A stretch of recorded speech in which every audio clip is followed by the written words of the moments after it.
Hi అండి. ఈరోజు నేను ఎందుకొచ్చానంటే మీ ముందుకి, చాలామంది మనలో జాబ్ చేస్తుంటారు. అది చిన్న సాలరీ కావచ్చు, పెద్ద సాలరీ కావచ్చు. ఒక 25 ఇయర్స్‌లో స్టార్ట్ చేసుండొచ్చు. లేదా ఒక 40 ఇయర్స్‌లో ఆల్రెడీ ఒక 10, 15 ఏళ్ళు చేసుండొచ్చు. ఇప్పుడు మెయిన్ ఇప్పుడున్న ప్రాబ్లమ్ ఏంటంటే, మనకు ఇప్పుడు సాలరీ రోజు రోజు వస్తుంటుంది కాబట్టి ప్రాబ్లమ్ లేదు. ఎందుకంటే నెలవారీ నెల నెలకు జీతం వస్తూ ఉంటుంది. వాటిని మనం ఖర్చు పెట్టుకుంటుంటాము. ఖర్చయిపోతుంటుంది. మళ్ళీ జీతం కోసం వెయిట్ చేస్తాము. ఒక 10, 15 రోజులు ఖర్చయిపోతుంది. మళ్ళీ వెయిట్ చేస్తాము. మధ్యలో అవసరమైతే అప్పులు తీసుకుంటాము. ఇలాగా జరుగుతూనే ఉంటుంది మనకు. కదా! మీలో చాలామందికి కూడా ఇలాగే జరుగుతా ఉంటుంది. సో, నేను ఆల్రెడీ ఒక 20 ఇయర్స్ నుంచి ఒక గవర్నమెంట్ జాబ్ చేస్తున్నానండి. సో, నేను ఈ 20 ఇయర్స్ ఎక్స్‌పీరియన్స్‌ని ఈ ఈ వీడియోల ద్వారా తెలియజేయాలనుకుంటున్నాను. ఎందుకంటే ఫైనాన్స్ అనేది ప్రతి మనిషికి చాలా ఇంపార్టెంట్. ఎందుకంటే మనము ఇప్పుడు వర్క్ చేసేటప్పుడు మనకు దాని పెయిన్ తెలీదు.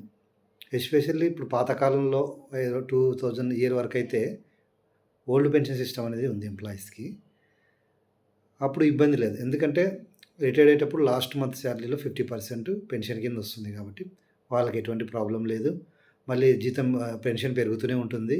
సో, వాళ్ళ లైఫ్ లాంగ్ వాళ్ళకు, వాళ్ళ స్పౌస్‌కి వాళ్ళకేం ఇష్యూ లేదు మనకు. ఎటొచ్చి ఇప్పుడు 2000 తర్వాత జాబ్స్ అన్నీ ఈవెన్ గవర్నమెంట్ జాబ్స్ కూడా ఎన్‌పీఎస్ అని, ఈపీఎఫ్ అని, యూపీఎస్ అని ఇలాగ రకరకాల పెన్షన్ సిస్టమ్స్ అన్నీ ఉన్నాయి. ఇవన్నీ ఏవైనా కూడా ఓల్డ్ పెన్షన్ సిస్టమ్‌తో కంపేర్ చేయగలిగింది కావనమాట. సో, మనం ఏందంటే ఈ ఈ పెన్షన్ స్కీమ్స్ ఎన్ని ఉన్నా కూడా మనకొచ్చే పెన్షన్ అనేది మనకు సరిపోదు.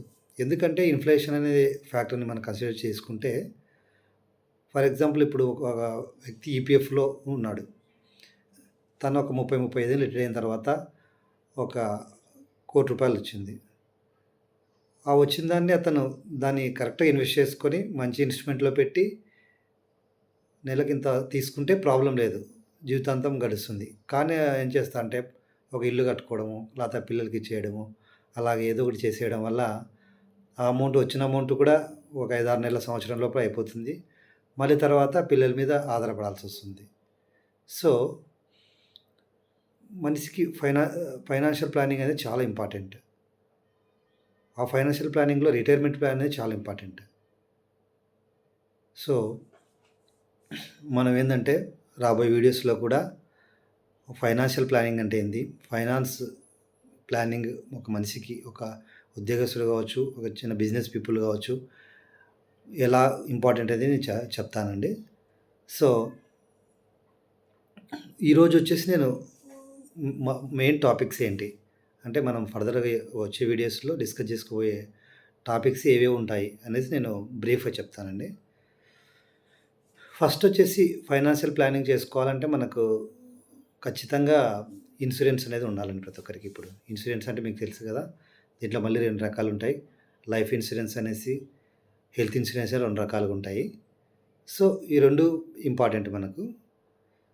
ఈ 2 ఇన్సూరెన్స్ చేసుకున్న తర్వాత మనకు రిటైర్మెంట్ ప్లానింగ్ అనేది కూడా చాలా ఇంపార్టెంట్. మనకంటే దీంట్లో మనం ఈ ఫైనాన్షియల్ ప్లానింగ్‌లో గోల్ బేస్డ్ ప్లానింగ్ అనేది ఉంటుందన్నమాట. గోల్స్ అంటే ఫర్ ఎగ్జాంపుల్ రిటైర్మెంట్ అనేది ఒక గోల్. చైల్డ్ మ్యారేజ్ అనేది ఒక గోల్. చైల్డ్ ఎడ్యుకేషన్ అనేది ఒక గోల్. ఇలాగా గోల్స్‌గా విభజించుకొని మనం దానికి ఒక్కొక్క గోల్‌కి ఎంత అమౌంట్ కావాలి? ఆ అమౌంట్ కావాలంటే మనం ఇప్పుడు ఎక్కడ ఇన్వెస్ట్ చేయాలి? ఎంత ఇన్వెస్ట్ చేయాలి? అనేవన్నీ వస్తాయన్నమాట. సో, ఫస్ట్ ఏందంటే ఇప్పుడు మనకు 3 స్టెప్స్ ఉంటాయండి ఫైనాన్షియల్ ప్లానింగ్‌లో ఆర్ వెల్త్ బిల్డింగ్‌లో మెయిన్ 3 స్టెప్స్ అన్ని చాలా ఇంపార్టెంట్. ఫస్ట్ స్టెప్ అనేది ఇన్సూరెన్స్ తీసుకోవాలండి. ఇన్సూరెన్స్ తీసుకోవాలి. లైఫ్ ఇన్సూరెన్స్ తీసుకోవాలి. నెక్స్ట్ వచ్చి సేవింగ్ చేసుకోవాలి. అంటే ఫర్ ఎగ్జాంపుల్ ఇప్పుడు మనకు ఒక మనిషికి ఒక 50,000 సాలరీ వస్తుందనుకోండి. 50,000కి 50,000 ఖర్చు పెట్టాడంటే దానివల్ల ఉపయోగం ఉండదనమాట. ఫ్యూచర్‌లో మనం చాలా ఇబ్బందులు పడాల్సొస్తుంది. సో, ఆ 50,000 అట్‌లీస్ట్ ఒక 10,000 అన్నా పక్కకు తీసి మంత్ ఎండింగ్‌లోనే దాన్ని సేవ్ చేసుకుంటే మనకి ఫ్యూచర్‌కి ఉపయోగపడుతుందనమాట.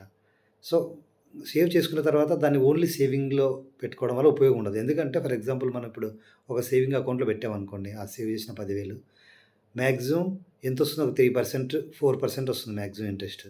సో, ఆ 4% అనేది మనకిప్పుడు ఇన్‌ఫ్లేషన్ అనేది 7-8% ఉంది యావరేజ్. ఇన్‌ఫ్లేషన్ అంటే మీకు తెలుసు కదా! ద్రవ్యోల్బణం అంటాం తెలుగులో. అంటే పర్చేసింగ్ పవర్ అనేది ఒక రూపీ కోల్పోతుందనమాట. ఫర్ ఎగ్జాంపుల్ ఈరోజు రైస్ 50 కేజీ ₹50 ఉంటే నెక్స్ట్ వచ్చేసి ₹60 అవుతాయి నెక్స్ట్ ఇయర్‌కి. సో, అంటే మనకు వచ్చే ఒక ₹50 వచ్చే బియ్యం కేజీ కన్నా ఇంకా తగ్గిపోయినాయి. సో, దీన్నే ఇన్‌ఫ్లేషన్ అంటాం మనం. ఈ ఇన్‌ఫ్లేషన్ అనేది యావరేజ్‌గా 7-8% ఉంటుంది మన ఇండియాలో. మనకేమో మనం ఇచ్చిన సేవింగ్స్ అకౌంట్‌లో ఉన్న అమౌంట్ ఏమో 3-4% ఇంట్రెస్ట్ ఇస్తుంది. మన ఇన్‌ఫ్లేషన్ ఏమో 7-8% ఉంది. సో, మనంగా 4% ఆఫ్ అవర్ ఇనిషియల్ ఇన్వెస్ట్‌మెంట్ మనం లాస్ అవుతున్నాం అనమాట.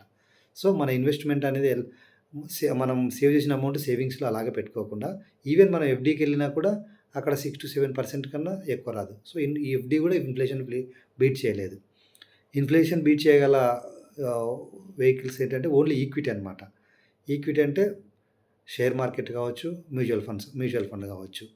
ఈ 2 మాత్రమే మనకు ఇన్‌ఫ్లేషన్‌ని బీట్ చేసి యావరేజ్‌గా ఒక 12% రిటర్న్ ఇస్తాయి.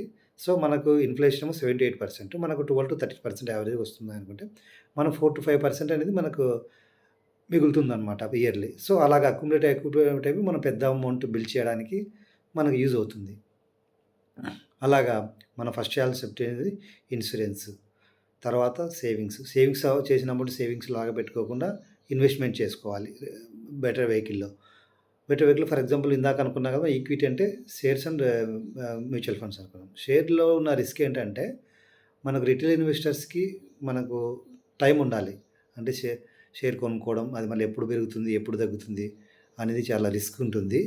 ప్లస్ అది కాక ఇప్పుడు మనము ఫర్ ఎగ్జాంపుల్ ఒక రూ. 1,00,000 ఉంది మన దగ్గర. ఒక షేర్ కొనుక్కున్నాము ఆ రూ. 1,00,000తో. ఆ కంపెనీకి ఏమైనా అయిందనుకోండి మనం మొత్తం లాస్ అవుతాము. సో, దీన్ని అవాయిడ్ చేయడానికి మనం మ్యూచువల్ ఫండ్ అనే ఒక వెహికల్‌ని తీసుకుంటే ఏమవుతుందంటే అక్కడ ఒక మ్యూచువల్ ఫండ్‌లో చాలా కంపెనీస్‌లో ఇన్వెస్ట్ చేస్తారు మనకు. అక్కడ ఒక ఫండ్ మేనేజర్ అని ఉంటాడు. అతను మన దగ్గర కలెక్ట్ చేసుకున్న 10,000 గాని, 20,000 గాని, ₹1,00,000 అలాగా 100 క్రోర్స్‌లో తీసుకెళ్ళి అతను షేర్స్‌లో ఇన్వెస్ట్ చేస్తారనమాట. వాళ్ళు వాళ్ళు మంచి సాలరీస్ ఉంటాయి కాబట్టి వాళ్ళు కంపెనీ ట్రాక్ రికార్డ్‌ను రికార్డ్‌ను పర్ఫార్మెన్స్‌ని ట్రాక్ చేస్తూ ఏ షేర్‌లో పెట్టాలి, ఏ షేర్‌లో తీయాలని చేస్తూ కంటిన్యూయస్‌గా ఫండ్‌ను మారుస్తూ ఉంటారు. డిఫరెంట్ షేర్స్‌లోకి. సో, మనకు రిస్క్ అనేది యావరేజ్ అవుతుందనమాట. రిస్క్ ఉంటుంది. ఇక్కడ 12% అంటే మ్యూచువల్ ఫండ్స్‌లో ప్రతి సంవత్సరం 12-13% రాదండి. ఒక సంవత్సరం 0 రావచ్చు. ఒక సంవత్సరం 20% రావచ్చు. ఒక సంవత్సరం 40% రావచ్చు. ఒక సంవత్సరం -5% రావచ్చు. యావరేజ్‌గా మన లాంగ్ టర్మ్‌లో అంటే లాంగ్ టర్మ్ ఏంటంటే మనం 7-8 ఇయర్స్ అండ్ అబోవ్‌ని లాంగ్ టర్మ్ అంటాము.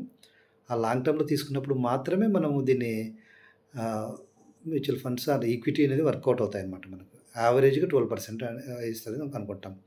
దీంట్లో ఇన్వెస్ట్ చేయడం వల్ల మనకేందంటే ఒక మంచి వెల్త్‌ని బిల్డ్ చేసుకోవచ్చనమాట. ఇంకోటి ఇలాగనే ఏంటంటే ఒక ఎగ్జాంపుల్ తీసుకుంటే దీంట్లో 15 అనే ఒక రూల్ ఉంటుంది. ఇదేంటంటే ఒక ₹15,000ని 15% వచ్చే మ్యూచువల్ ఫండ్‌లో 15 ఇయర్స్ పెడితే మనకు ఒక ₹1,00,00,000 వస్తుందనమాట. ₹1,00,00,000 అంటే ఒక మంచి అమౌంటే కదండీ మనకు. చాలా పెద్ద అమౌంట్ కదా మనకు ఎంప్లాయీస్‌కి. ఒక నెలకు ఒక 20,000, 30,000, 40,000 వచ్చే ఎంప్లాయీస్‌కి ₹1,00,00,000 మంచి అమౌంట్. సో, మనం ఈరోజు ₹1,00,00,000 అంటే చాలా పెద్ద అమౌంట్. నేను ఇన్వెస్ట్ చేయగలనా? నేను అంత అమౌంట్ వెల్త్ క్రియేట్ చేయగలనా అనుకుంటాం కానీ, స్టార్ట్ చేయడం అనేది చాలా ఇంపార్టెంట్ అండి అది. ఇప్పుడు ఫర్ ఎగ్జాంపుల్ ఈరోజు మనం 10,000 సేవ్ చేసి ఇన్వెస్ట్ చేయలేకపోతున్నాం. అట్‌లీస్ట్ 5,000 అయినా పర్లేదు. 2,000 అయినా పర్లేదు. ఫస్ట్ స్టార్ట్ చేయాలి. సో దట్ మనకు నెక్స్ట్ ఇయర్ సాలరీస్ పెరిగినప్పుడు అప్పుడు అమౌంట్ పెంచుకోవచ్చు మనం. ఒక 3,000 స్టార్ట్ చేసినా కూడా నెక్స్ట్ ఇయర్ ఒక 5,000 మళ్ళా ఆ తర్వాత ఇయర్ ఒక 10,000 అలాగా పెంచుతూ మనం ఒక మంచి కార్పస్ అనేది క్రియేట్ చేసుకోవచ్చనమాట. సో, ఇలాగ ఒక 15 రూల్ అనేది చాలా ఫేమస్ రూల్ అనమాట మనకు ఫైనాన్స్‌లో. సో, ఇలాగా మనము మన ఫ్యూచర్‌లో మన పిల్లల మీద ఆధారపడకుండా మనం ఒక మంచి రిటైర్మెంట్ కార్పస్ ఏర్పరచుకోవాలంటే ఫైనాన్షియల్ ప్లానింగ్ అనేది చాలా ఇంపార్టెంట్ అనమాట. అంటే ఎలాగో జీతం వస్తుంటుంది, పోతుంటుంది. మనం ఏదో ఖర్చు పెడుతున్నాం, ఏదో తీసుకుంటాం, అలాగే షాపింగ్ చేసుకుంటాం, ఏదో వెహికల్స్ కొంటాం, ఏదో కొన్ని వస్తువులు కొంటుంటాం. అవి కొన్ని రోజులకే పాడైపోతుంటాయి. అలాగా మనం ఏదో చేస్తుంటాము. అలా కాకుండా అది కొనకూడదని కాదు.